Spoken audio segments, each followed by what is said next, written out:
everyone, it's Catherine with Ultra Health and Wellness Coaching Podcast. Thanks so much for joining.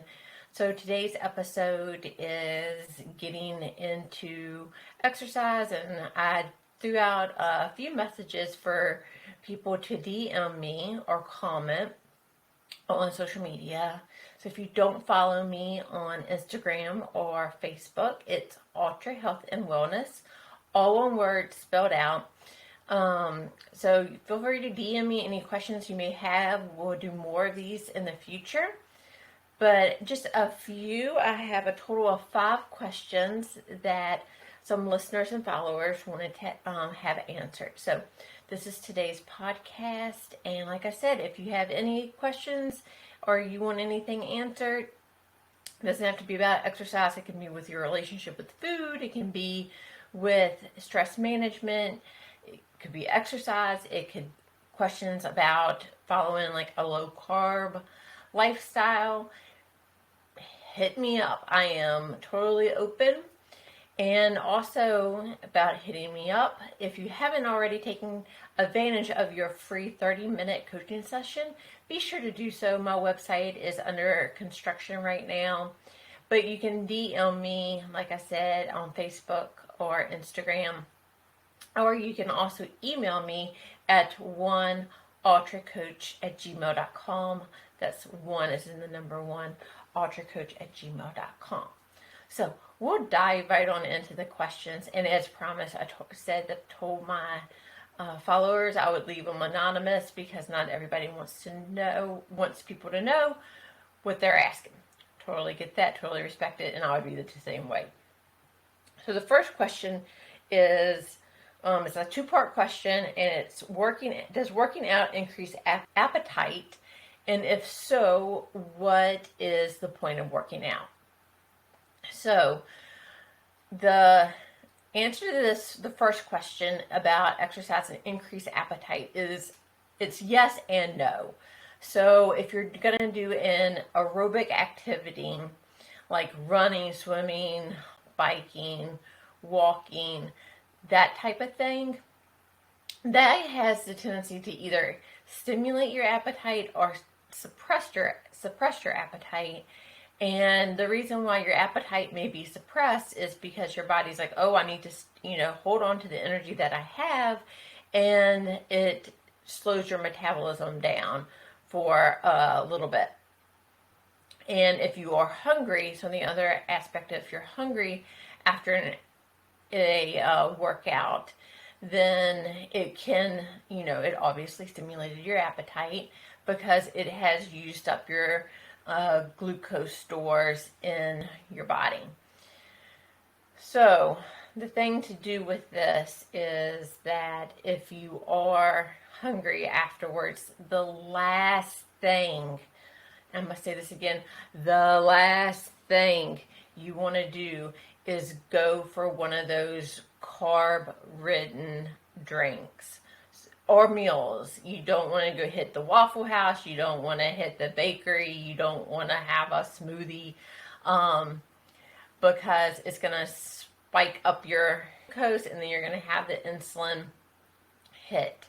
What you want to do is you want to have like a protein fat afterwards, because protein is, like the building block of every single cell in our body. So we want to have the protein to help repair and give us our energy back. And then the fat also helps us feel full longer, and it's training our bodies to work on fat, using that more for energy than carbohydrates. And I also just want to, mention that this is it should be for everybody.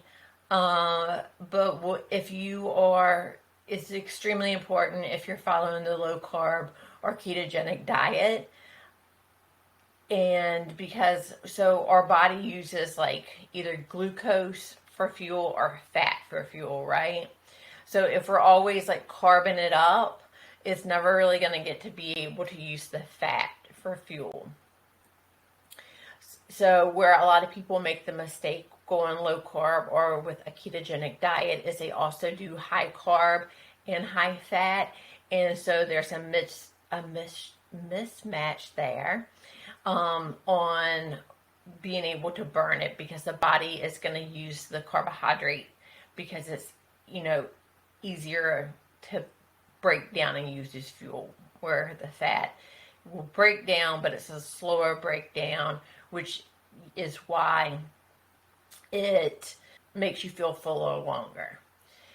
And so to the other portion of this question about what's the point of working out if it does stimulate your appetite. Oh, and I want to go back just a minute to where I didn't hit on aerobic, like weight training and resistance training. That typically does not increase your appetite, but the protein is really good to take in afterwards because of the building up of the muscle. So going back to the second portion of this question about if it does stimulate appetite, what's the point of even working out? Is exercise in general is like the fountain of youth, right? Let's look at the main reason why we exercise. So we exercise because we want to be able to have that muscle strength and endurance, because our muscles are use it or lose it.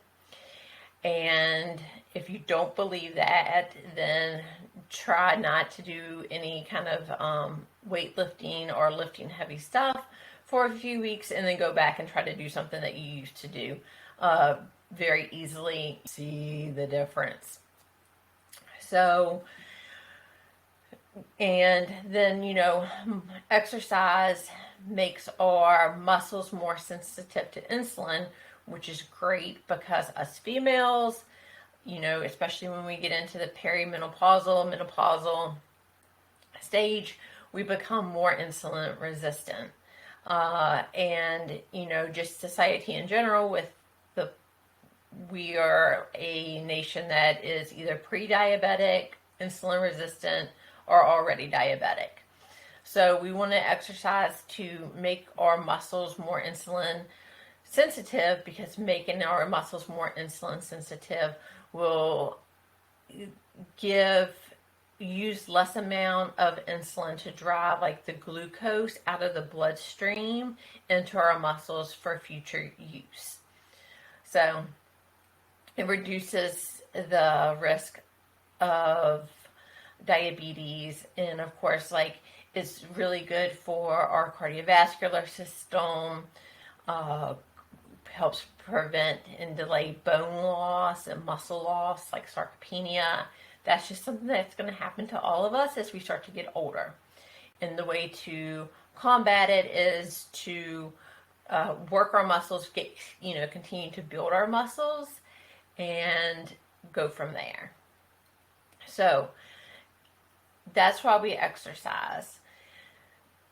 We cannot out-exercise a bad diet or lifestyle of eating, because, most often we underestimate what we eat and overestimate what we burn in exercise. So it's not a good,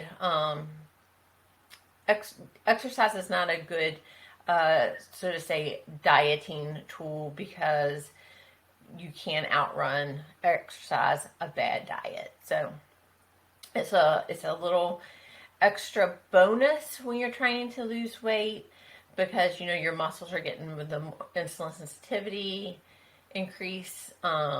You are burning more calories, but if you're not changing what you're putting in your mouth and in your body, then it's not gonna, you're gonna be kind of butting heads with it, right? It's not gonna be very successful.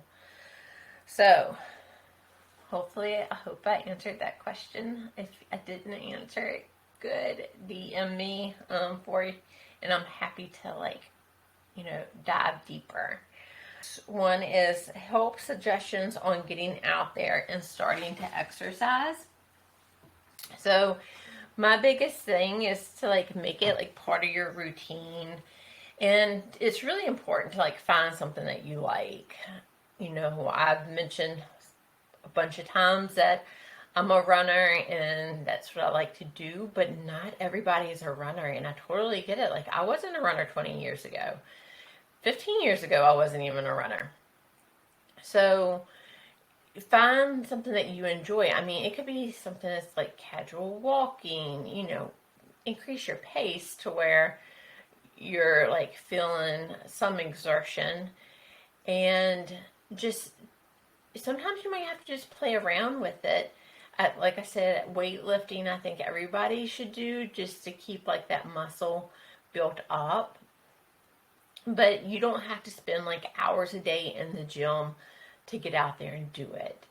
And in the days that like I struggle with exercise is I look back and I'm like, oh my gosh, the amount of time that I spent like procrastinating or thinking about exercise, I could have just gone ahead and done it and just been over with it. But I might be like, oh, I need to do this, I need to do that. Oh, what's the weather look like? Oh, let me go just do this, and then it's like, I've wasted so much time, I could have just gone and done it, right? So, and we make appointments for everybody else in our life. We block out, make time span to make sure we spend with our friends and, run errands or play on social media. And we deserve to be able to like block time, just start small, just like 15 minutes. I'm going to go do this for 15 minutes. And then just get into that pattern, and then you can extend that time.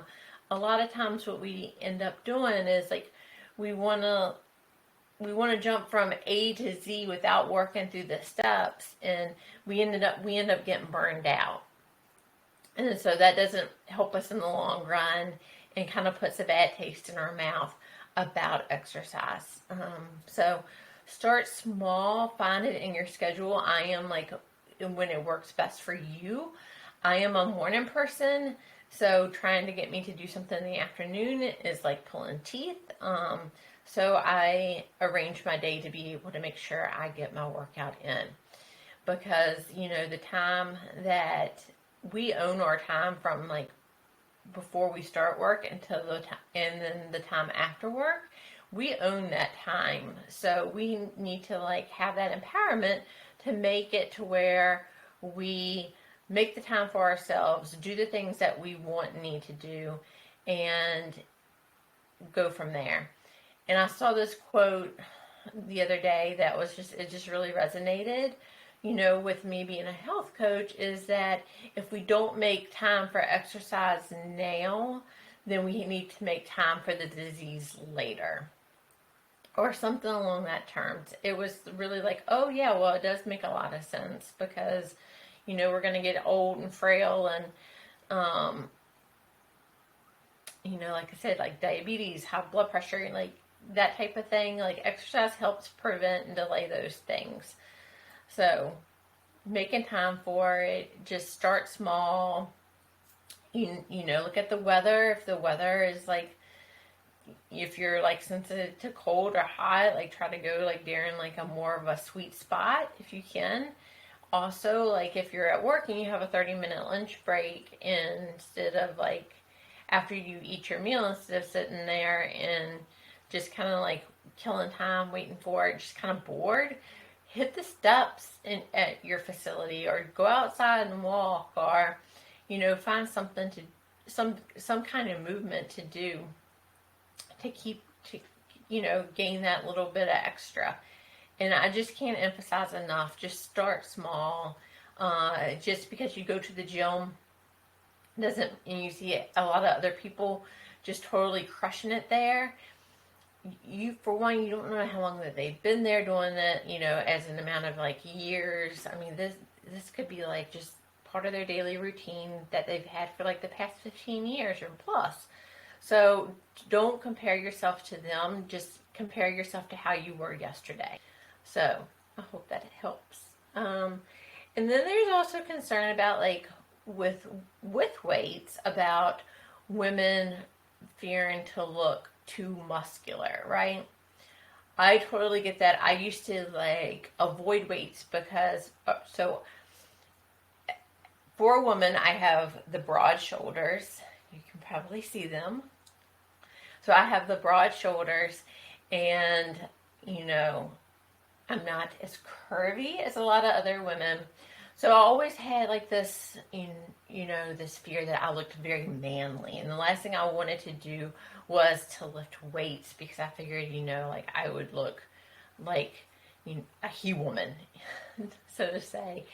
And so this isn't the case for women that our amount of testosterone, so men and women both have the same sex hormones. Women have higher like estrogen and progesterone than men does, but they still have them.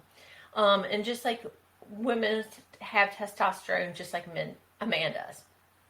But the amount of testosterone that women have is a lot less than what men have. And so, that's the reason why, like, unless you're taking testosterone supplements, women will not get big and bulky. We will look very toned and defined. So, if that's kind of what's holding you back, hit those weights because it's just going to do your body some really good, but it give your body really good benefits to just get there, build those muscles. Like I said, once we start to turn 35, our muscles start to decrease, our bones start to decrease, and this is a way to combat them. Exercise really is the fountain of youth. And it helps alleviate so many things like anxiety, depression. The list just goes on and on. It keeps your digestion regular. Like, so if you have trouble pooping, daily exercise is one of the beneficial things that you can do. One other question too is working out but not seeing results. So this I hear a lot actually, because people like to do like the high intensity trainings to where their body is like never given like a rest point. Their cortisol is always jacked up. And let's talk about cortisol. Cortisol is a glucosteroid. So if you hear gluco, it's going to raise your glucose. And the reason why like the glucose is like raised up is cortisol is stimulated. Like I said, it's going through our body. So our body is feeling like it's going to either have to fight or flee. And so it wants us to be ready for it. So when that happens, people will start to like have like the midsection weight. And it's really frustrating, especially if that's where, you're trying to lose weight. And that's like where most of us are and trying to lose the weight from. So, it can still give you that like area that is not as trim and slim as you would like. So what I recommend, taking a bird's eye view about it, is not to do any type of high intensity more than once or twice a week. Definitely no more than twice a week. And then do something else like very when I say high intensity, I mean like high intensity interval training where you're, just kind of jumping from one to the other. Exercise, not being able to slow down. You can weight train a couple times a week with high intensity with like heavy weights. That's fine. You can run, but not like, don't do like sprints or kind of like speed work or totally long endurance runs, because that can mess you up too. Not saying you shouldn't have a long endurance run, but if you're adding all these other little like high intensity things, you need to like lessen like maybe how often you're doing them. So I'm going to use my example on how I work out. So I do weightlifting twice a week, And then I run about, most often, 4 days a week. With those runs, one of them will be like sprints and stuff. And then one of those runs will be a a longer run to build endurance. And then one run will be a very slow run that I actually have like walking in the mix of it, to where it's zone 2 training. So I'm like building up the mitochondria in my cells with this. And and then, my other run will just be like more just getting out there, just not trying to like crush it like in speed, like a speed workout, but just trying to build up endurance, and just kind of like prime those muscles. Like I'll do hills to work those muscles. So, and then the other days, like walk my dog, or some yoga, just to kind of like help just the all aroundness, right? Like just the whole part. Like I wanted to get in with the flexibility, I want the weights, I want the cardiovascular, but I'm not having like 3 or 4 high intensity interval trainings a week. I'm not running long distances, several days a week. So just looking back, and it sounds crazy, but just making sure you're not doing too much. Because like I said, when you're doing too much, like that cortisol is just stimulated and your body's not allowing time to rest. And then that's going to also drive your immune system down because of being on high alert all the time. So the final question is, someone's having trouble staying in the routine, and hints and tips. So with each workout, we want to like give it our all. And that looks different each day. And by giving it our all, like I'm not backtracking on what I said about like the high intensity. Like I still think like high intensity training should be, like interval training should be just like once, maybe twice. But like when you're, doing your yoga, you say you want to just be able to stretch the best that you can, and not just like, oh, I'm just going through the motions. Like you really want to try, and not all workout is going to be the best workout of your life. It's just how it is. It's just life, right? And if you're also like struggling to stay in the routine, I just want to really make a note that you should look at what's going on around you. How's your stress level? How's your eating? Are you eating really crappy food to where you're feeling sluggish? Or if you're like really working out, like training for a half marathon or a marathon or some 5K, some kind of competition where you're really feeling like you need to push yourself, are you eating enough? Because, protein is really important. Are we getting enough protein when we're putting our body through that? I ended up with a stretch fracture one year because I wasn't fueling my body right. And between that and the training, my body was just like, done. So just make sure to look at that. Sleep. We sleep when life gets busy. Exercise and sleep are like the first things to go, and when they're the first things that should not go to the wayside. So check out your sleep, and have you been sick? Because when you get sick, and I am really bad about this. Like when I get sick, like I think once I'm starting to feel a little bit better, I should be right back up there and crushing it. But it takes a little bit of time to get back in there. And then like if you say if you've had the flu or something and you've been out for a week or two, then you've gotten on that routine, and so you're having to reestablish that routine. So just be patient with yourself, give yourself some grace, and go from there. Also, just want to throw this out there. If you want to suss this out some more and unpack it, find me. Let's do that. You get a free 30-minute discovery call.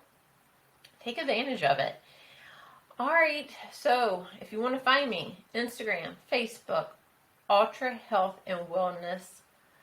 So find me there. And then if you want to email me at oneultracoach@gmail.com. That's oneultracoach@gmail.com. Be sure to find me. Be sure to listen to me weekly. Tell a friend, family member, stranger on the street about the podcast. I want to get up there and with these algorithms. That way I can give this knowledge to people for free, because as you can tell, it's not sponsored. So I just want to, the info that I'm given is not persuaded by any financial gains. And so just, quality information for free. So be sure to follow me and send me some questions if you have any. And also, thank you for tuning in. Your health deserves it. And see you next time. Thanks, and God bless.